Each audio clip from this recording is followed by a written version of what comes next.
you guys are here. I know this is a kind of can be a hot button topic that can go a lot of different ways with families, and we have a lot of pressure, societal pressure, when it comes to technology and screen time as well.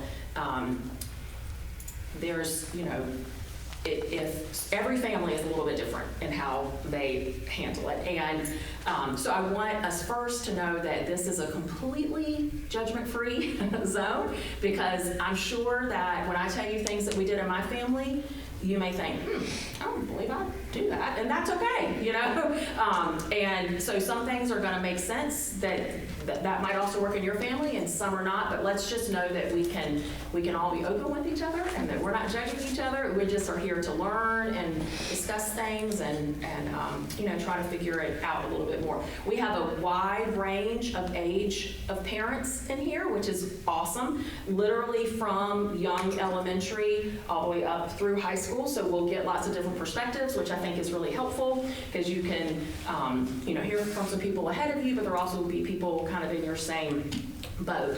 And I should have started by saying my name is Kim Barnes, and I'm the Director of Children's Ministry. And we've also got Jennifer Tuttle here, who is our student pastor, Chelsea, who is our elementary director, Shanika, who is our early childhood director.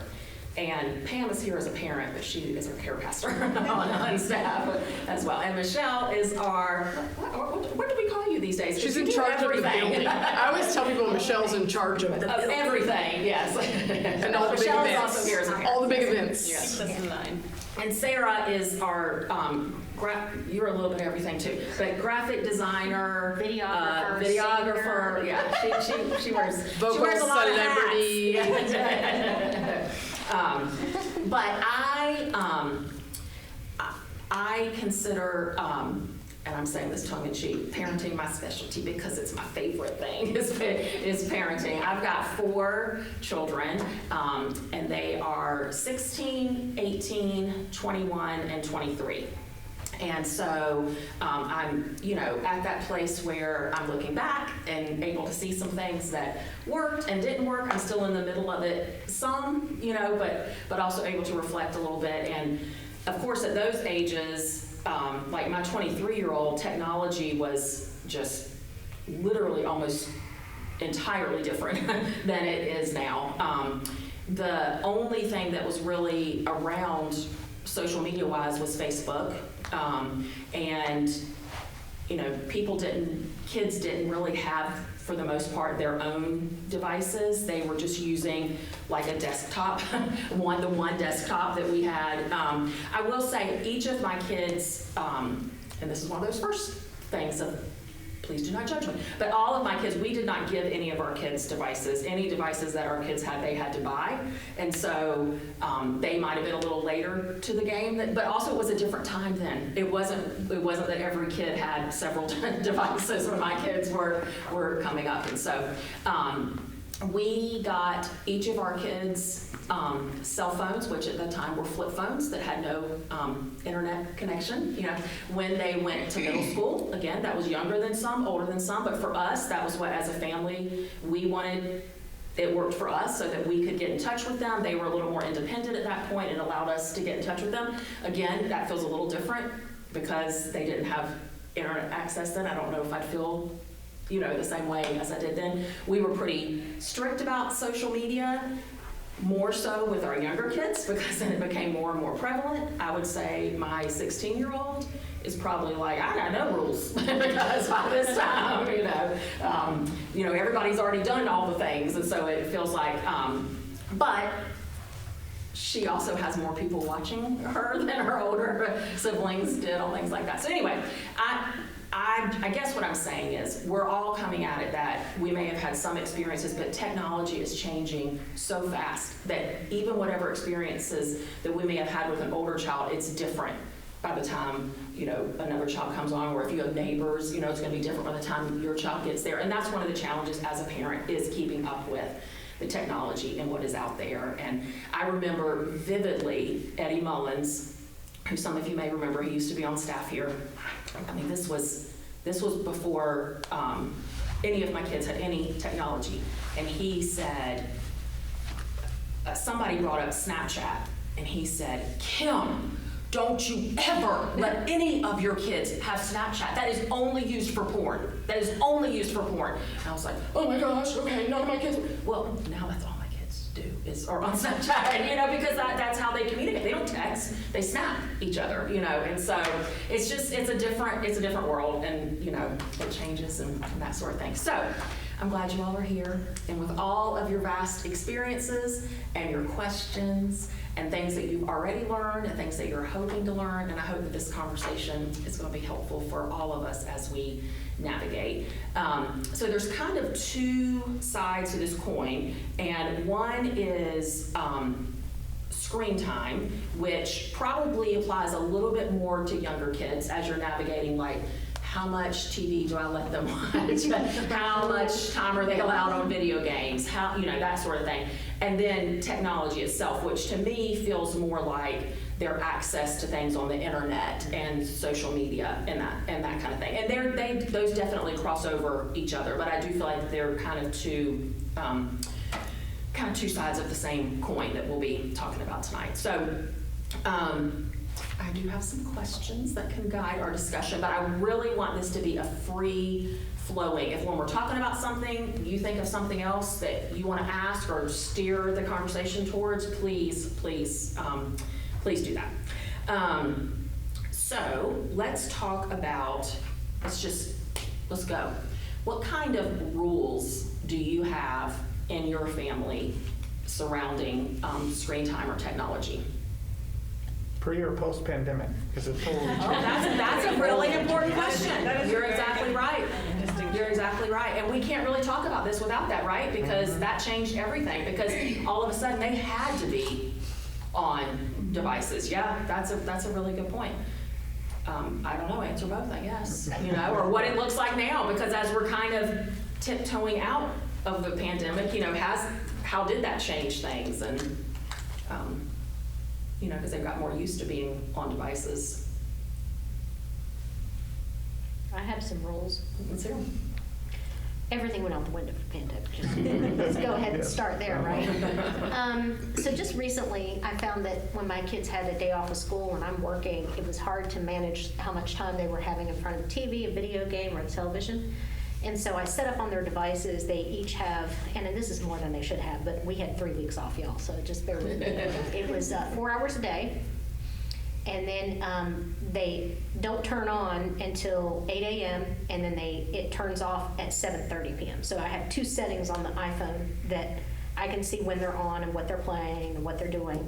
And then they have to ask for permission if they stay on any longer. Like, it gives them a 5-minute warning, and then the rest of the apps aren't accessible. So when I started the 4-hour thing, and this was very recently, like within the past 2 weeks, my son got all kinds of upset. Why do we have to have this? Tell them how old your kids are. So my son's in 8th grade, and he's 13. And he had a really hard time with this because he thought he was going to lose time with his friends and stuff like that. I said, it really doesn't change much. I said, I don't think you're using the device more than 4 hours a day, especially on school days, so it's not going to matter. It's whenever you don't have school, I'm trying to give you some limitations. And it forced him to think about, okay, when am I going to play with my buddies online? And when am I going to just scroll, or when am I going to go read a book or go watch something on TV? So it made him purposefully think about his day and not just sit online all day and scrolling Facebook or Googling whatever. Until his friends got home. He now is a little more purposeful with what he chooses to do. And I think that's helped some. It didn't affect my daughter at all because she doesn't really need that much screen time anyway. But my son suffers from ADHD. And so once he's in something, there's no just taking it away. It's like, you got to give a warning. You have to tell them why, help them to understand we're in this together. And so I've been careful to introduce this rule and then explain why I'm doing it. And then he sends me a link online saying, Mom, it's okay that I have more than 2 hours of screen time a day. I said, son, you didn't read the rest of the article. It says the Council of Pediatric Doctors or whatever says that you shouldn't have more than 1 or 2 hours a day. And I'm trying to follow that, but I'm being really lenient. And let's see how this goes first, And so it took a while for him to adjust. But that's the role I have, and it's mainly for my son because my daughter doesn't have an issue with being addicted to what's online and reading a little bit more and then more and then more and just keep on going. she's on it mainly to talk to her girlfriends, whereas my son wants to just scroll the internet. So that's kind of what we do in our house. And then we have screen-free Sunday. No screens at all on Sundays. And that's just a day we take off. And they fought that for a while, but I held up on that one even during the pandemic. I just felt it was really important that if we wanted to play a game, I'm not getting somebody kicking and screaming because they're talking to their friends. It forced us to be together and be more present even at meal times or just hanging around in the living room. We were watching something together that created conversation later. So those are some of the things that we do. But I am always up to like they didn't want me to come tonight. You don't need to go. Just come. I'm like, Don't get any ideas, no, I got my notebook, my pen is ready. And I'm going to see what other parents are doing. So That's great. what I told them. I said, I just want to make sure you don't think I'm being unfair. I just want to make sure we're doing the right thing, and that's why I'm doing this. So that's why I'm great. here. And my daughter is in third grade and she's in fourth grade and 10 years old. Yeah. I'll go.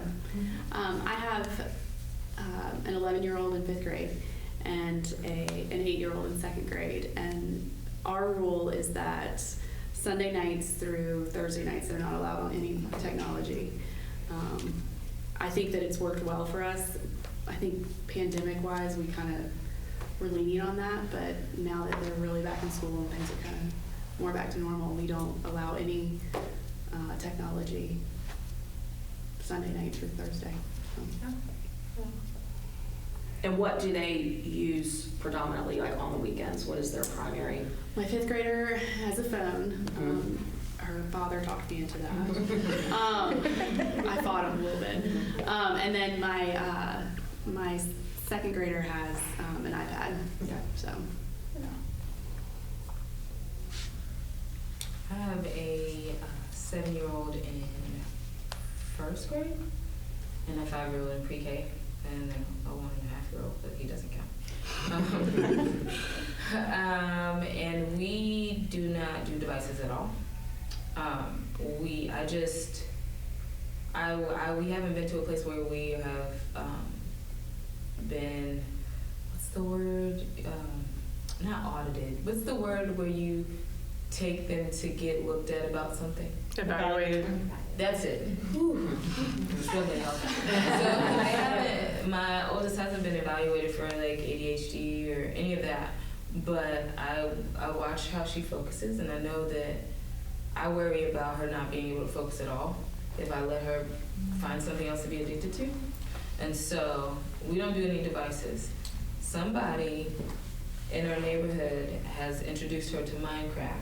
And so she's like, can I play Minecraft? I want to play Minecraft. Can I play Minecraft? And so we don't do it during the week. It's usually on the weekend, and it's probably 2 hours max. Unless my husband and I are like, please leave me alone. And then it's maybe 4. And it may be 4 days. Maybe consecutive or, bounced around within the weekend, but they definitely don't do it during the week, and then they don't have anything to use it. Well, they have, my oldest has a Chromebook for school, and sometimes she asks for that, but I always say no.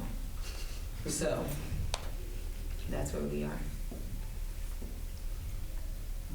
I will say, I'm sorry, the Minecraft, Zaniac, which is a science lab camp thing up here in Parkside, did classes on Minecraft and taught architecture and city building, which it blew my mind. I was like, oh, this can be educational. No, I'm looking at summer camps for her. That closed.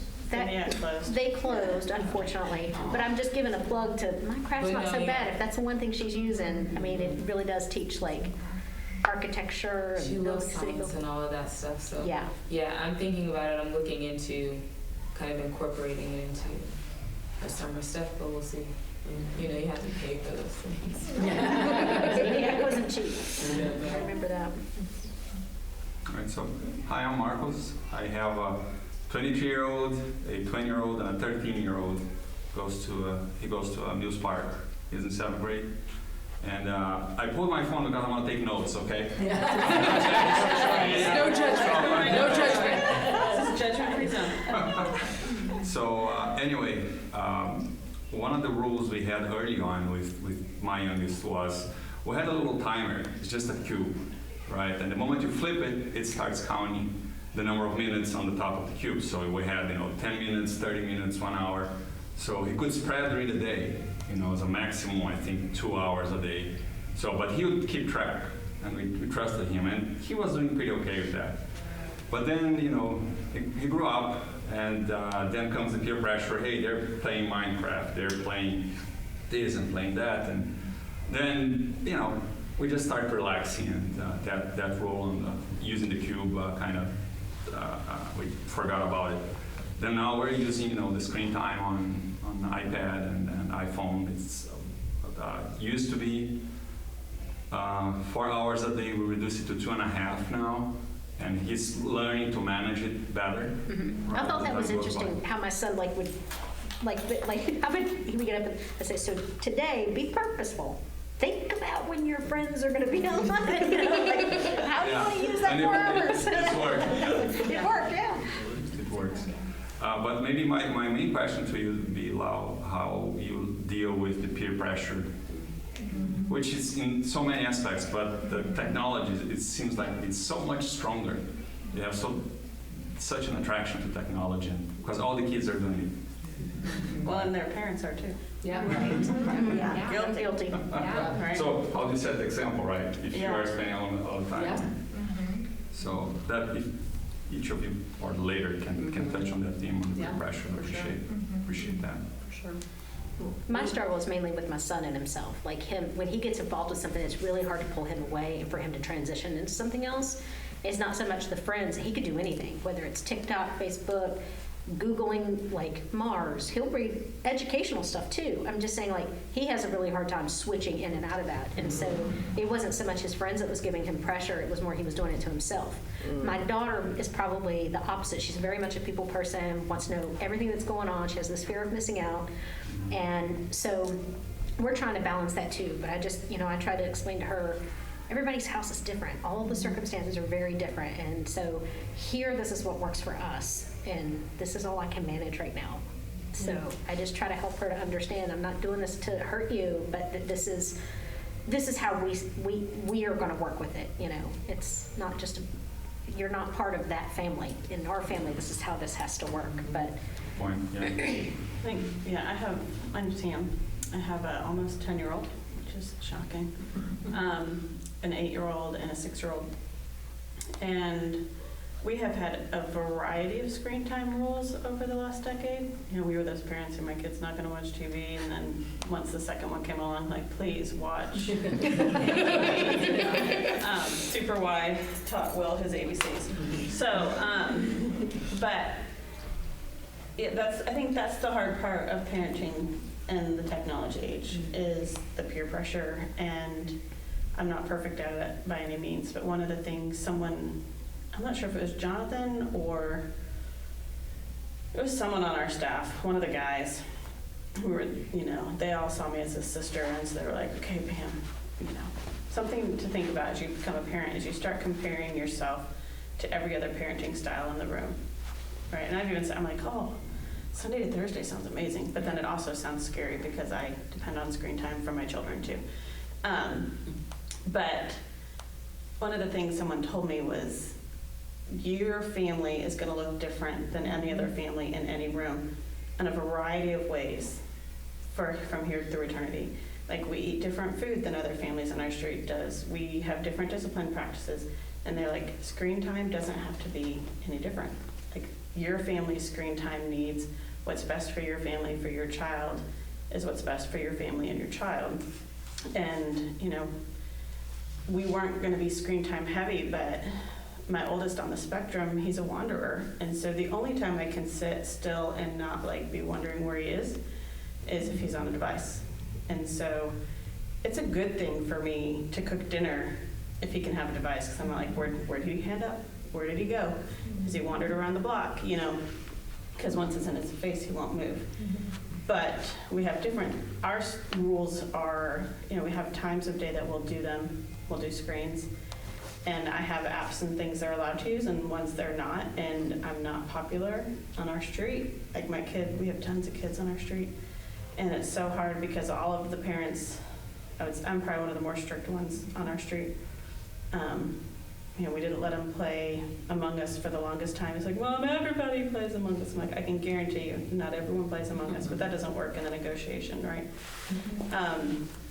And Roblox, we waited and waited and waited for so many of these games, partly out of my fear of, talking to strangers and whatnot. But as a parent, I had to get that strong shell of, I know what's best for my kid, and I'm going to do what's best for my kid. And what my neighbor does is different, but that's what's best for their family. And I'm honest with my kids.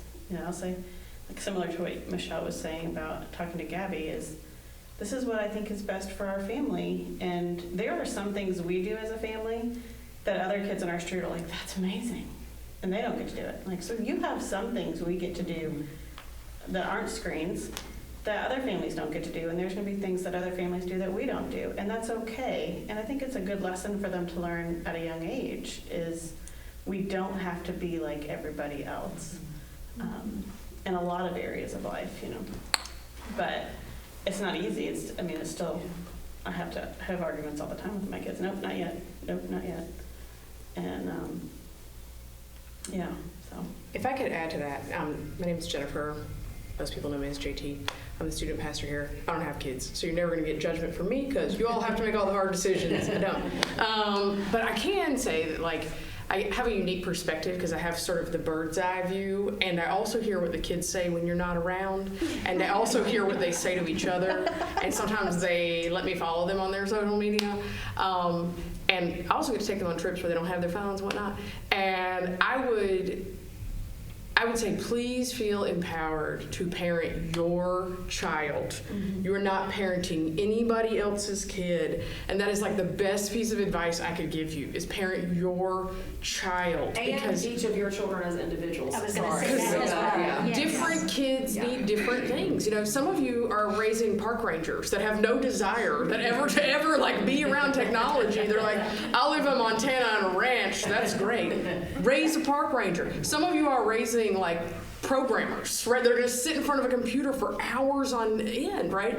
And I would say, please feel empowered to make the best decisions for your kid, because they don't. I think that's the tricky thing, and why the conversation, rather than like blanket rules and policy, is so important, is because I think conversation helps us get at what's wise, right? This is generally wise for kind of certain ages and certain age groups, but that different kids need different things even in the same family. Mm-hmm. And so I know the pressure is there, but I would also say the pressure is not exclusive to the technology era, because, not to give away my age, but back in the 90s, when, just to paint a picture, right? So I grew up in the mountains, so my parents lived on property, i.e. I didn't live in a neighborhood. Meaning, when I came home from school, there was no social interaction with anybody except my brother, unless somebody called me.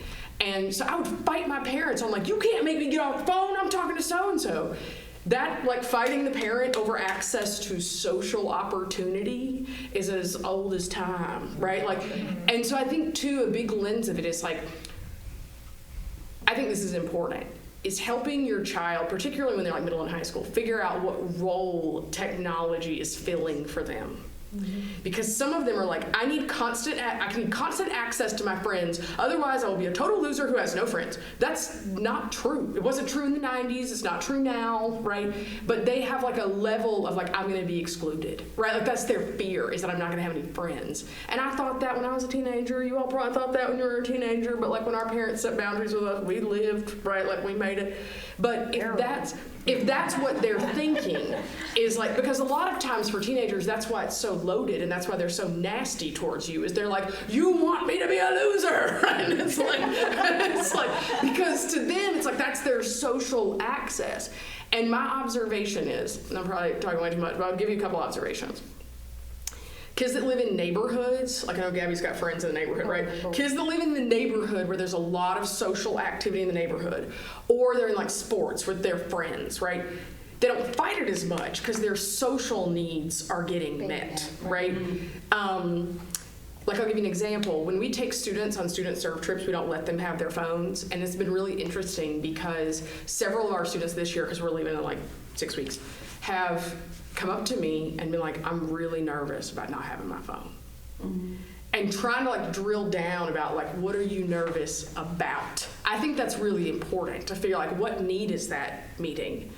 And for some of them, it's, what if I need to call my parents? I'm like, we're gonna call your parents every day. And I'm like, okay, it's not what you think it might be, that like they want to keep their Snapchat streak going, which for some of them that is it. But but what they love about it, and like for me, like you watch the kids go through detox. Like the first day, they're like, oh gosh, like, what am I gonna do? But then they also realize like none of their friends have their phone, and then they will tell me like 3 days later, this is the most bonded I've ever felt anybody in my life. And in my mind, I'm like, that's because you were like forced to talk to them in a face-to-face conversation. But they think some like magic is happening, which you know it kind of is. But then by the end of the trip, I kid you not, without fail, when I'm like, you've got a whole week without your phone, how do you feel about it? They'll be like, if everybody else didn't have a phone, I wouldn't want it. Right. Because they're very aware of the need to keep up. Like you gotta post stuff, you gotta comment things. And so the peer pressure is there, but sometimes they don't want it. They kind of want you to say no. Because like a 12-year-old is not gonna set a healthy boundary.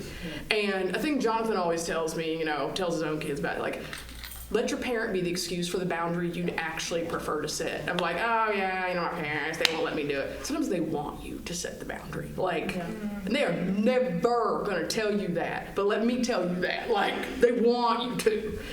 So anyway. I want to piggyback on that one little thing that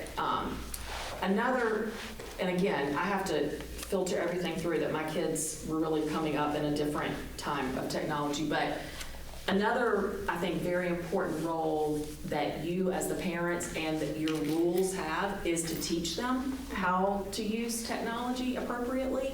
And sometimes the thing, and as in, like, for example, I don't know if anybody does this kind of thing anymore, but when my kids were in middle school, they had to leave their phone downstairs at night. And when their phone was downstairs, that meant Dad and I had free range to look through their phone and what had been going on. And we also reserved the right at any point to randomly say, hand me your phone. Yeah.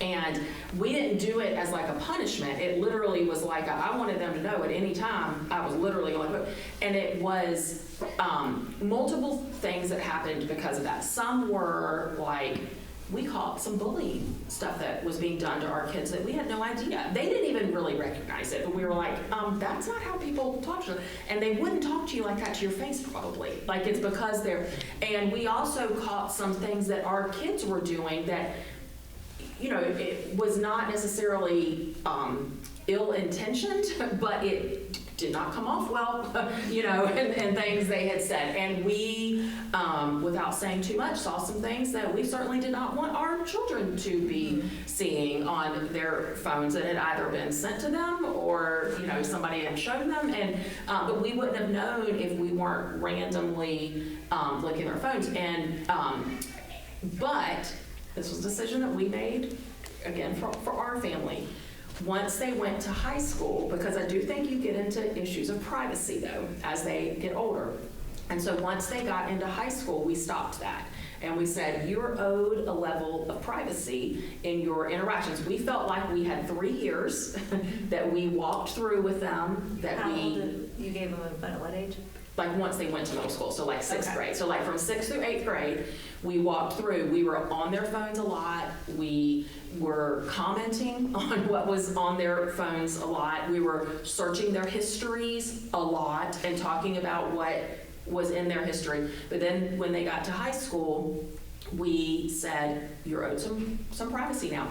Now, sometimes things would backslide a little bit, and we would say we're going to have access to your technology again because something had come up. Maybe there was a new relationship that started that we felt like, we need to keep an eye on what you two might be planning with each other, or that sort of thing. But it was still with an added level of privacy, that it wasn't full out. We could look at anything.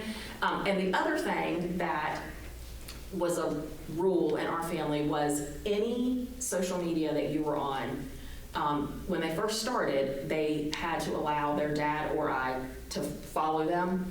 And now, because they have older siblings, it just has to be somebody in the family has to follow. And I don't need my oldest to tell me if she sees something on my youngest. I just need her to handle it. Because, and I'm fine with that, I just want, because I want them, and this goes into a different subject, but I want them to have their own relationship outside of me. And so if I always have to step in, then that's coming between their relationship. And so, or vice versa. If my youngest sees something on my oldest and says,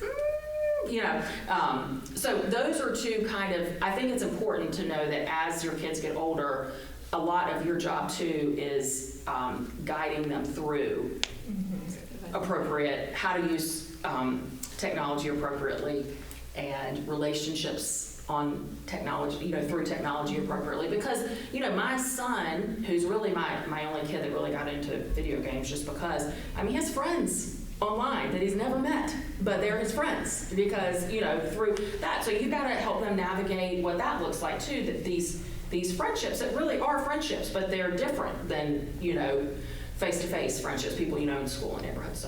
So you brought up a thing about bringing the phones downstairs at night, right? So now the way technology is, right, they have the wireless headphones Yes. and everything.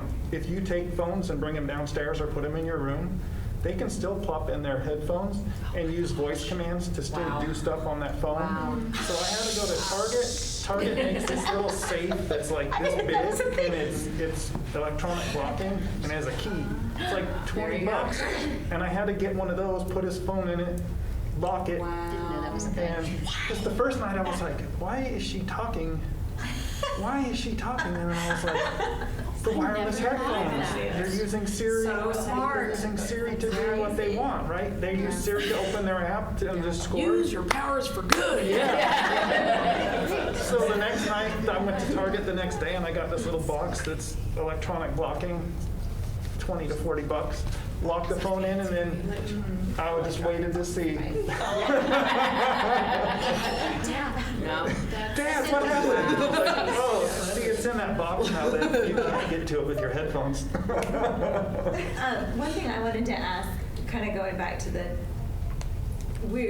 I could talk about this forever, and I know that we're stricter, and I have 3 kids, and a lot of times it's just easier to say no than learn what Roblox is, and I'm trying to be better about that. But a big struggle we have with my son is we can set our rules in our house, and because the neighbor rules are different, what we are finding is he will often go there, and they will there's the band of boys, we call them, and they will spend hours because the other parents allow them in the basement.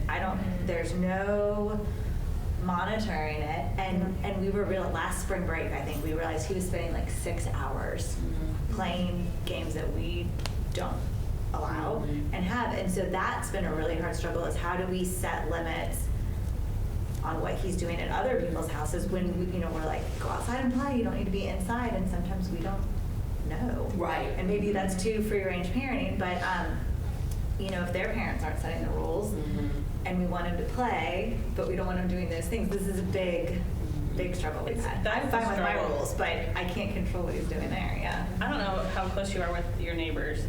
Our street, we're all pretty tight, and part of that was facilitated by the pandemic because you couldn't hang out with anybody that wasn't in your bubble, so we were hanging out in each other's driveways every day for the first 6 months. Our rules are different, but our neighbors that my oldest will spend the most time with, they just know.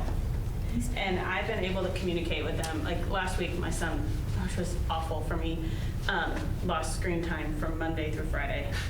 And partly because it was screen time, the rule that was, he had already lost it for Monday, and then he broke the rule while the babysitter was over. I was like, dude, killing me. He just assumed the babysitter didn't know. He's very, very smart and figures ways around every boundary we make.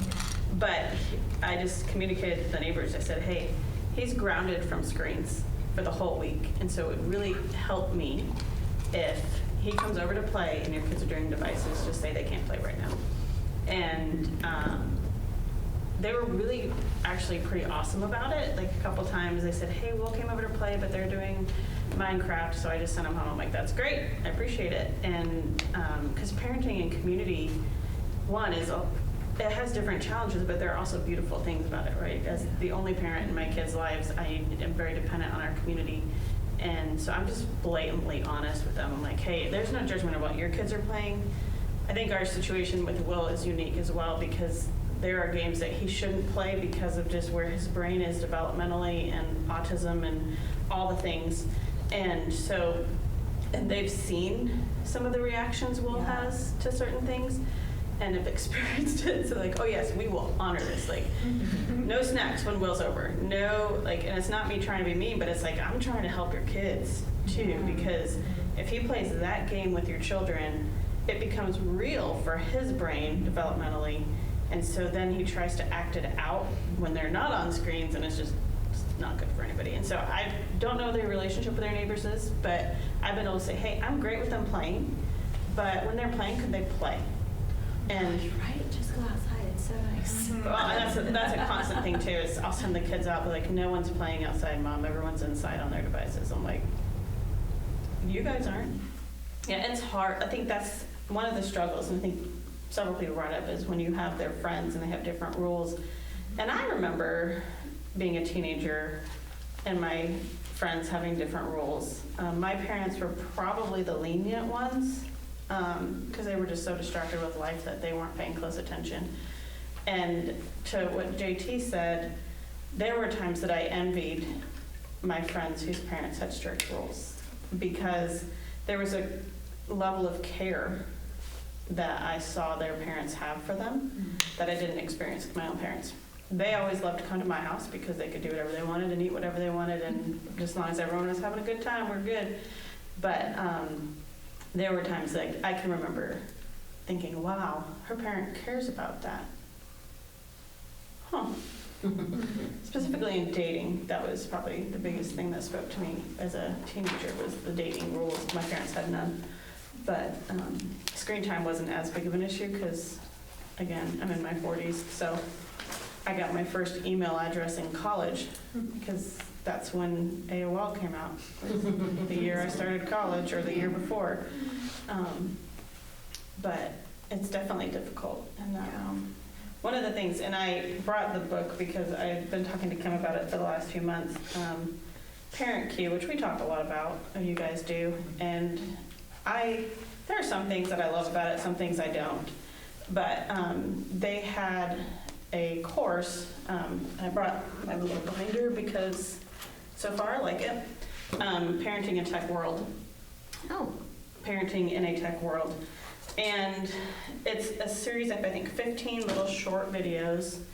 And it comes with the course, I think, is $30. There are times where they offer it free. It comes with a downloadable workbook. But one of the things they talk about that you hinted at is teaching your children how to use technology. Like, we don't hand them a bike and say, peace out. We make sure they have the training wheels on the bicycle. And then when the training wheels are ready to come off, a lot of us find ourselves holding the seat for a while. And then they only ride on flat roads for a bit. And then they get progressively more complicated skills, right? And hopefully they're not breaking bones in the process. And that really spoke to me in that a lot of the games, I don't have a clue. Like, can you download this game? It's free. And I'm like, it's free. It's 4 and under. Okay, you know. But my son's therapist also challenged me on that, because a couple games that I was just too afraid to let him play. He's like, what would happen if you played them together? I'm like, I hate video games. I'm not a fan of them. I never have been. And he's like, just trust me on this one. Like, let him download it, give him some autonomy. He gets to play the game, but he's gonna play with you. And sometimes you and his friends will play together, but let him experience it, because probably once he experiences it, he won't want to play anymore. That's true. Mm-hmm. And it's the truth. We played for about 3 weeks, and he's like, cool, I'm done. I'm like, is it? We fought for 1.5 years about this silly game. And I was also able to see that my fears were not realized. Like the social work background and the roles I've played in ministry since high school, I have a lot of awareness of the evil of this world. And so I parent a lot of times out of fear and out of a reactionary, like, oh no, you can't do that. And that whole situation made me realize I don't know what I know. I just know what people have said or little tidbits I've heard here and there that comes from other parents' fears. And it's, as much as it takes time and effort, like every other aspect of parenting, it behooves me to experience it for myself with them. And one, if I catch something like Kim hinted at, I can say, hey, let's talk about this. Or, what did you think about that? And is there something we should do instead? And again, parenting each child differently has a different reaction to that type of behavior. But I have liked this. I brought the workbook just so you could see the kind of questions, but the videos are short, but there's different aspects of it that the ones that spoke to me the most were teaching your kids how to use technology. You wouldn't just throw them. And then also when you give them technology, which their analogy for the bike was on this one, was when you give them technology, you'd give it to them for them ready to use, not just, here's the fancy iPhone box with the cellophane wrapper, you get to open it and experience it as is. They said, no, preload your stuff on there, preload your boundaries, and then give it to them, just like you wouldn't give them a bike in the box, because a bike in a box does nobody any good. You assemble it, you put the seat at the right height, you put the handlebars at the right height. Do that with screens too, don't just say, here's a new iPad. Put the boundaries on it, the screen times on it, or remove the things, because sometimes these things come with apps, you're like, why is that on there? Yeah. But prepare it for your child and then let them open the box. Put it back in the box and here you go. Well, and so much of this, I think, comes back to something JT said, which is how you're using technology. I mean, technology itself is not good or bad. Right. It's just a thing. It's just it's something that's part of all of our lives, and it's not ever going to not be part of our lives. So it's really what you're doing with it. And there are so many positive aspects of technology. I mean, any of us that have kids, they were able to continue school because of technology during the pandemic. Otherwise, we would have just not had school, or we would have all been homeschooling, God forbid, right? And so, I mean, we were kind of half homeschooling anyway, but and so technology's not going anywhere. It isn't inherently good or bad, but it is, as much as, I mean, I don't think there's a parent out there that has not used technology of some sort as a babysitter at times. I mean, that's okay. There is nothing in the world wrong with that. But that can't be the only thing that it is used for, because we do have, we have a responsibility as parents, just like in any other area, to not just let technology control us or our kids, but to actually take part in and to recognize, I mean, y'all have given some really good tangible examples of ways that technology has been able to enhance relationships, either with friends or within families, when we allow it to. And I think that is such an important part of technology that we have to talk about, but you have to continue to bring to the forefront as a parent is what you're doing with it, and what how it can be something that's used for good in your family and in your child's life, instead of just this negative harping on them. No, you can't have more, that it's about the limits. It's not about the limits, but what it can also mean in your child. Because if your children are not there yet, they will get to the point where technology is actually necessary in their lives. Actually, literally necessary in their lives. Every child gets a Chromebook now because it's necessary in school for them to be able to use technology. Before that, I can tell you, and those of you that have middle school or high schoolers might have experienced this, the teacher expected that the kids had smartphones. And when you didn't, you were at a disadvantage, because they would say, get out your phone to do this, or I have this thing you can use at school. And so it was kind of like this immediate, who has a smartphone, and the assumption that most kids have, which is kind of a whole nother subject. My point is, our kids, it's going to be in our kids' lives, and that's okay, because there's so much good about it. So that's part of what we need to be talking about and thinking about and supporting each other in is how do we make that it more of a positive than a negative? That the conversation is more about these are all the ways that technology is enhancing our family life, is enhancing my child's life, versus these are the ways, these are the limits I have to set because it's taking away from us. If that makes sense. And so, because I do think, it's fresh in my mind because Pam just said it, like her example of playing the video game with Will, I mean, that was a chance for you to immediately connect and engage with him, which isn't always the easiest thing to do, but it was, a way for you to do that. I'm about to make a really major, embarrassing confession to you guys, if you're ready for it. I have been watching a lot of One Direction videos lately because I kind of We're an open, inclusive church, Kim. yeah, I kind of tripped into it a little bit on accident.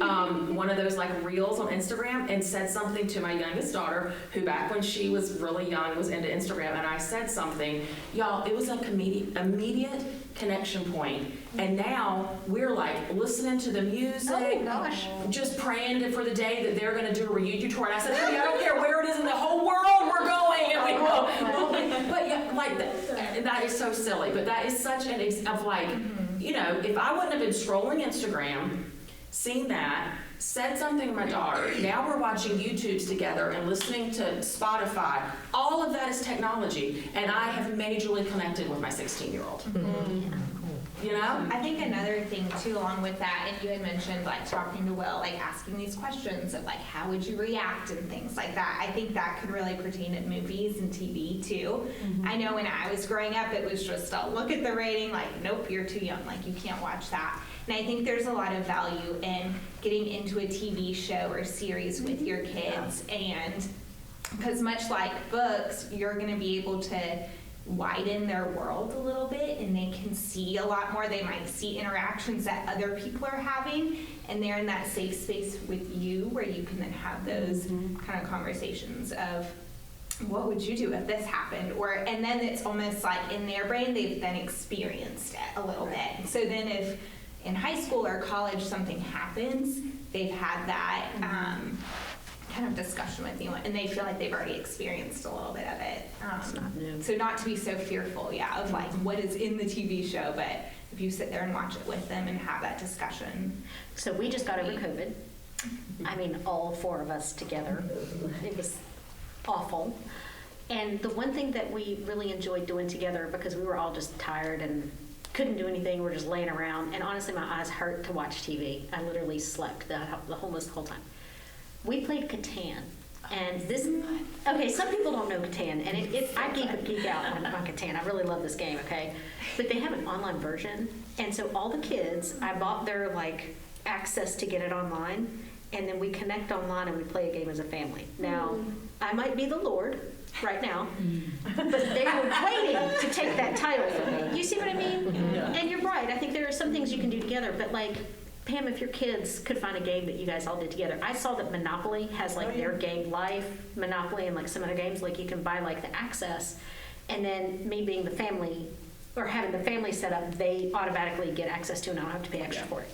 And so I think there are some ways too that we could appreciate this together, and mommy doesn't hate it, and I'm not trying to restrict it from you, but we can enjoy it in some ways together. I think that that's important.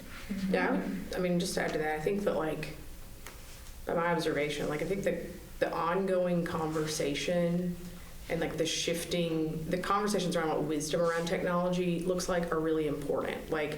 I've seen from many of our students, we have seniors that are at the end of high school. 3 months from now, they can do whatever they want, right? And so their parents, you reach a point in my conversations with the kids and their parents of the end goal is that they learn to self-regulate, right? Mm-hmm. And so some of that is having open conversation with them about maybe your own struggles with that. And what they see in us is, well, you're answering work emails at 11 o'clock. You don't have any boundaries, right? And it's and then you think that, and they're you're a hypocrite. And every adult hates being called out on that stuff, right? They're look at your total lack of boundaries, right? And the other thing that's really uncomfortable, but I think is really important, is a lot of the fears around technology dovetail with sexuality. It's like, and I would encourage you, which I think a lot of parents are reluctant to do, to have the conversations a lot earlier than you think you need to have them. Like the average age of exposure to porn for boys is 9 to 10 years old. And for girls, it's like 11. And so, and I'm not saying this to scare you, but like, I think I get a window into the reality for teenagers. Like, many of my high school girls say they are asked for nudes on a weekly basis. What? And so that is very common. Wow. They're like, I don't send them, JT, but like I am asked for them. Like people that And know. boys ask them to send naked pictures.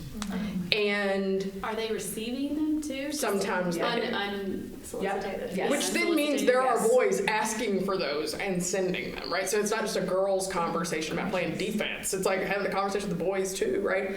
And the tricky thing is that I think, because I think we all hear that, and I again have the benefit of like, it's not as emotionally charged for me because these aren't my kids, right? So I'm like, but I can give like the bird's eye view, right? Of like, I can appreciate from a parent's perspective, like, oh my gosh, like what is happening, right? And it's like, that kid is a demon, and like, my kid's never gonna have a phone, of like the reaction, right?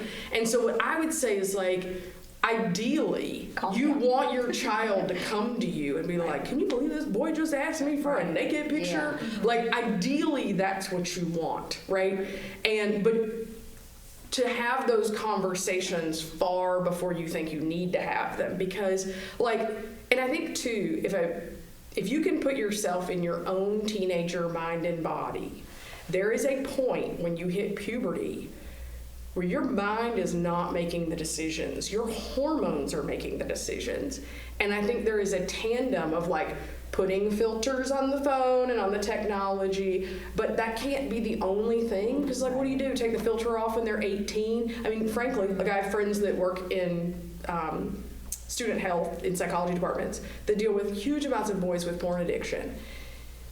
Because like they go to college and there's no regulation. So the end goal has to be self-regulation. But I think we get there through a balance of like, there has to be supervision, there has to be rules, but there also has to be conversations about what do you see, what are your interactions like? And that there's kind of like in middle school, it looks a lot more like there's a group chat with 7 girls on it.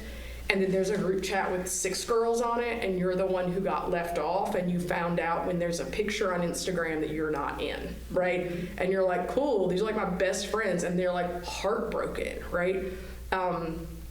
Again, not to scare you, and I'll stop talking because I don't want to talk too much, but like, since the progression of social media in our culture over the past 10 to 15, 20 years, the suicide rate among boys has stayed stable. It has tripled among girls.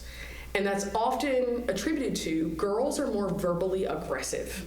And social media allows for a lot of aggression among girls. And so it's like a girl posts a picture, she feels like she looks cute, and then it's like, you're fat, what a dumb outfit, your shoes are dirty. I mean, it's like, oh my gosh, right?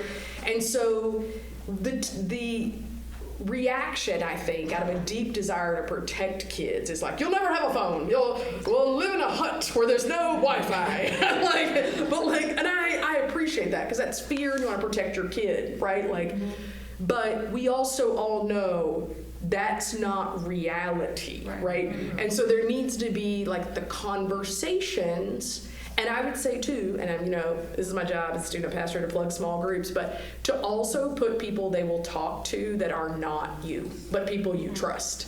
Because a lot of times they will tell their small group leader, they will tell me, but they're embarrassed to tell you. They don't want to tell, but I'm like, put adults that you know are sending the same message that they will tell, right? Like, I think that's really important. And then just keeping the lines of communication open. And trust me, like I feel that for myself if I want to look at them and be just like, don't ever have a cell phone. Just don't ever get one. But like, we know that's not going to be their life. Not realistic. Right? Yeah. So like the end goal is they have to be able to make wise decisions.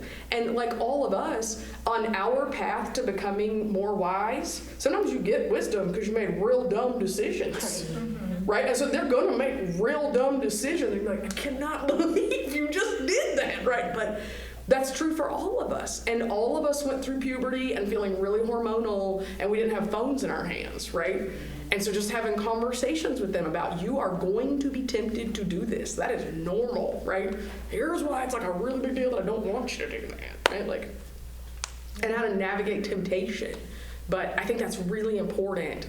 And I always celebrate, like, when a kid comes to me and they tell me, like, actually appreciate when they tell me something that has happened online that is not good, and how but what they think about it and how they're like processing it. I'm like, there we go. Like, they're having a conversation about it. They're thinking about what that means, you know, like, I appreciate that. So, Yeah. you know.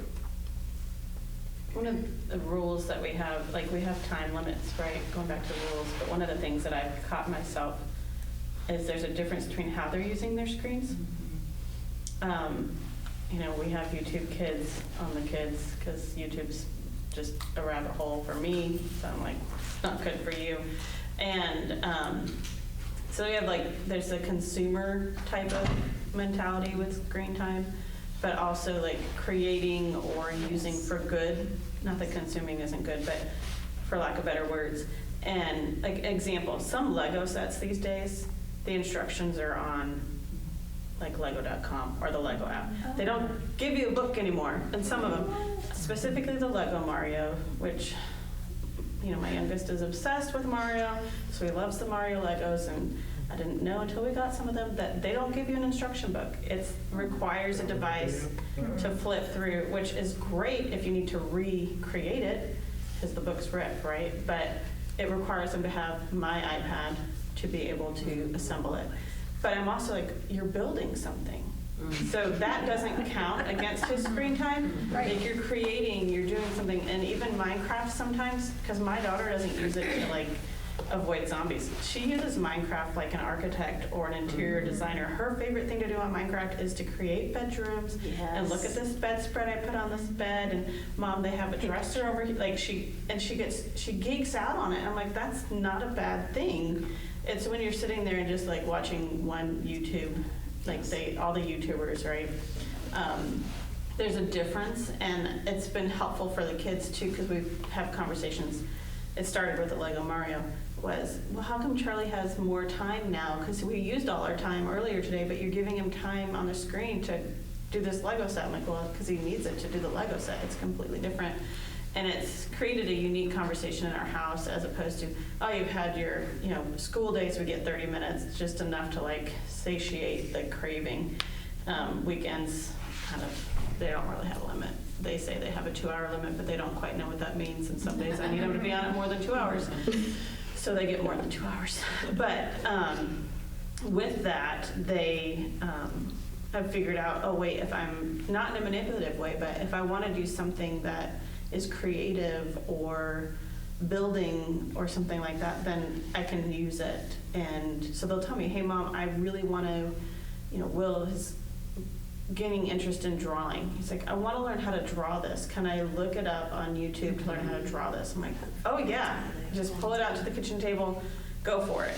Because it's different than just consuming a video or consuming another movie or consuming XYZ, and it's been fun to try and teach them those differences. Sometimes we get it wrong, and sometimes the drawing turns into YouTubers, and we just have to have a conversation. But it's a conversation, and I think it's important also going to, even what you said, JT, is the conversation changes from when they're 5 years old to when they're 15 to when they're 18. It's a constant evolving. Yes. As in, similar to like, you know, this isn't the topic for the night, but like the sex talk. We had one probably as kids, right? If we had one with our parents. But now they're saying you actually should start talking about it when they're little, and you have lots of little conversations, and it's just a normal thing to talk about. Screen time too, I'm realizing, like, I've just been on this learning curve because it's become like COVID created just. You broke all the rules. Well, it broke all the rules, but also somebody else put a device in my house that I had no control over. Yeah. And it was off on YouTube. Yeah. And there were no filters, and I got to the point where I would just boldly ask our teachers, don't send it home. And even though some of them had a policy that they did, I just said, this is the problem you're creating, and it would really help me be a better parent if you just didn't send it home. Yes. And they were like, oh, okay. and they keep them there now, which is great, except over track-out. But we've just had a lot of learning for screens because of COVID, both letting go of our rules, but also other people putting devices in our home or playing in other kids' homes, because they gotta play with people. And Well, we're gonna, there's some resources that I'll follow up to send you. One will be this sort of parent queue, which is actually a resource that we really trust. We use them a lot.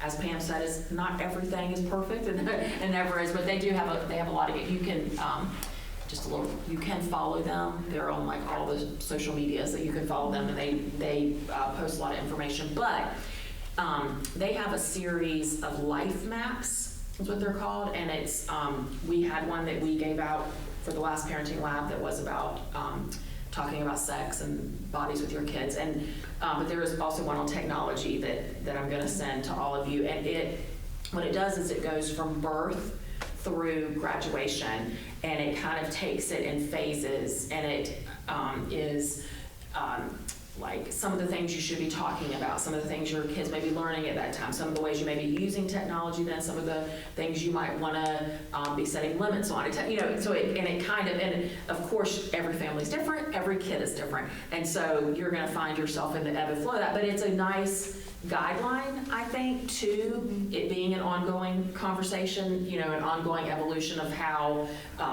you can use technology for good in your family's life. And so you'll have that, which right along with that, which I think, again, it's not going to be exact for you, but it can help guide some of those conversations and things. Well, I want to be respectful of our time, but I also just want to give a few minutes if some of you may have come with a very specific question or topic that you were just really hoping was gonna, and I knew this was gonna happen because look at how many questions I have and I asked one. But that's great, because that's what we wanted, was for this to be a conversation, so it's great. But if there is something that was either, God, I just hate that we didn't even touch on this, that anybody would like to ask, and it can either be, we can get quick answers from the group, or JT or I, could follow up with you with, to talk about it some more. I just want to give some space if there's something that anybody's like, man, I wish we would have talked about. There's one thing I'd like to let everybody know, like with the younger kids, I don't know if any of your kids are on Discord. But most people think, oh, it's just a gaming community. What is it? It started off as like a gaming community for kids, so they could talk with multiple players while they were playing video games. It used to be regulated. It's not regulated anymore. My kid was in there playing, and I thought he was playing with 4 of his friends, and I come to find out there was like 28-year-olds in that group also playing. I tried to find software to filter. There is none. And they're not regulated. Like, you can just go in and give a bogus email account and you've got access. So there's no like tracing people back.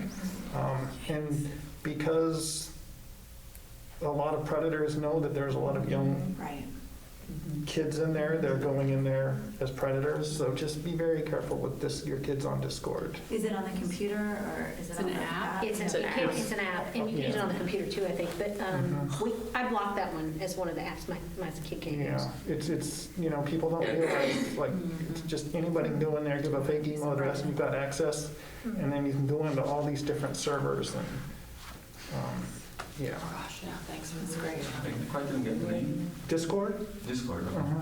All right.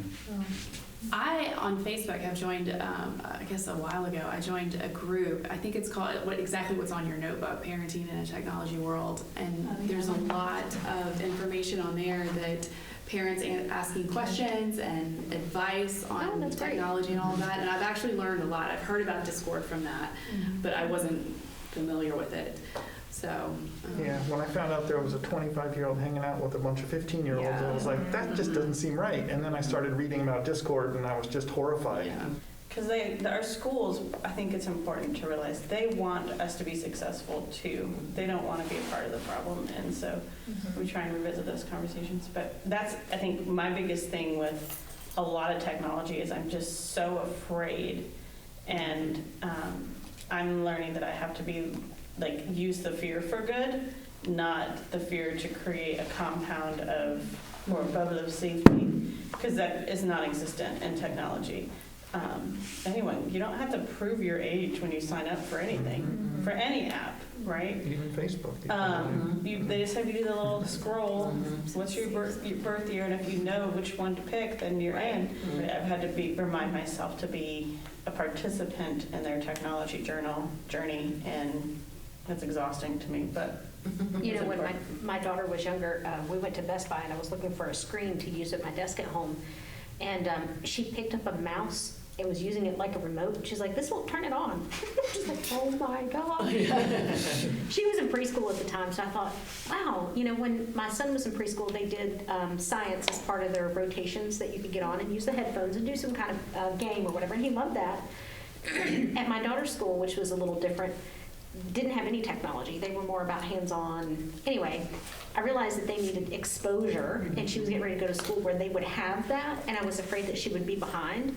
So we bought a computer and put it right in the middle of the downstairs, that anytime they were on it, we could always see what they were doing. And if they had to use the headphones, they could, but most of the time it was just there. And that's how I introduced the computer to Gabby, but I had a list of websites that she knew she could click on, and it was like ABC Mouse, National Geographic Kids. It was all the educational things, and it wasn't until later that she started to get into the more social stuff.